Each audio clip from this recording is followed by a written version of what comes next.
ನನ್ನ ಹತ್ರ ಏನೋ ಒಂದಿರುತ್ತೆ, ಅದು ನಾನು ಸೇವ್ ಮಾಡ್ಕೋಬೇಕು. ಅದು ನೆಟ್ವರ್ಕ್ ಅಲ್ಲಿ ಆಗಿರ್ಬೋದು, ನನ್ನ ಸಿಸ್ಟಮ್ ಅಲ್ಲಿ ಆಗಿರ್ಬೋದು, ಅಥವಾ ನನ್ನ ಜಾಬ್ ಅಲ್ಲಿ ಆಗಿರ್ಬೋದು. So for saving my what is that precious data, I am going to use cyber security.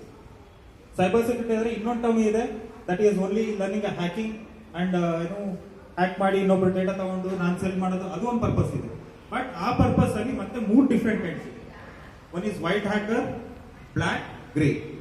White hacker ಬಂದು ಅವ್ರು ಯಾವ ತರ ಅಂದ್ರೆ is also hacker, but institution ಅಲ್ಲಿ ಏನಾದ್ರೂ ಲೂಪ್ ಹೋಲ್ಸ್ ಇತ್ತು ಅಥವಾ ಏನಾದ್ರೂ ನೆಟ್ವರ್ಕ್ ಅಲ್ಲಿ ಪ್ರಾಬ್ಲಮ್ ಆಗಿದೆ, ಅವನು ಅದನ್ನ ಕಂಡು ಹಿಡಿದು ಕಂಪ್ನಿಗೆ ರೆಕ್ಟಿಫೈ ಮಾಡಿ ವಿತೌಟ್ ಎನಿ ಬೆನಿಫಿಟ್. ಮನಿನೂ ಕೇಳಲ್ಲ, ಏನು ಕೇಳಲ್ಲ. ಸರ್ ನಿಮ್ ಕಂಪ್ನಿಯಲ್ಲಿ ಈ ತರ ಒಂದು ಲೂಪ್ ಹೋಲ್ ಇದೆ, so for this loophole you need to patch up. ಅದು ವೈಟ್ ಹ್ಯಾಕರ್ ಅಲ್ಲ. ಬ್ಲ್ಯಾಕ್ ಹ್ಯಾಟ್ ಹ್ಯಾಕರ್ ಅಂದ್ರೆ ಅದೇ ಕಂಪ್ನಿ ಎಕ್ಸಾಂಪಲ್ ತಗೊಳ್ಳಿ, ಆ ಕಂಪ್ನಿದೆಲ್ಲ ತಗೊಂತೀನಿ ನಾನು ಡೇಟಾ, ಬಟ್ ನಾನು ಆ ಕಂಪ್ನಿಯವ್ರಿಗೆ ಹೇಳಲ್ಲ ಡೇಟಾ ತಗೊಂಡಿದ್ದೀನಿ, ನಾನು ಸೆಂಡ್ ಮಾಡ್ತೀನಿ. That is black. Grey hat hacker ಅಂದ್ರೆ ಕಾಂಬಿನೇಷನ್ ಆಫ್ ಬೋತ್. ಅವ್ರ ಉತ್ತರ ಹೆಂಗೆ ಅಂದ್ರೆ ಸಮಟೈಮ್ಸ್ ವೈಟ್ ಹ್ಯಾಕರ್ ಆಗೋ ಕೆಲಸ ಮಾಡ್ತಾರೆ, ಸಮಟೈಮ್ಸ್ ಬ್ಲ್ಯಾಕ್ ಹ್ಯಾಕರ್ ಆಗೋ ಕೆಲಸ ಮಾಡ್ತಾರೆ.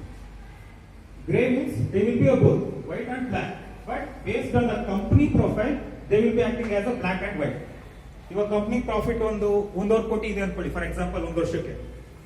ಆ ಡೇಟಾನ ಅವನು ನೋಡ್ದ, ಎಲ್ಲ ಲೂಪ್ ಹೋಲ್ಸ್ ನೋಡಿ ಡೇಟಾಸ್ ಎಲ್ಲ ಕಲೆಕ್ಟ್ ಮಾಡ್ದ ಅಂದ್ರೆ he will be a black hat, ಅವನ್ ಬೆನಿಫಿಟ್ ನೋಡ್ತಾನೆ.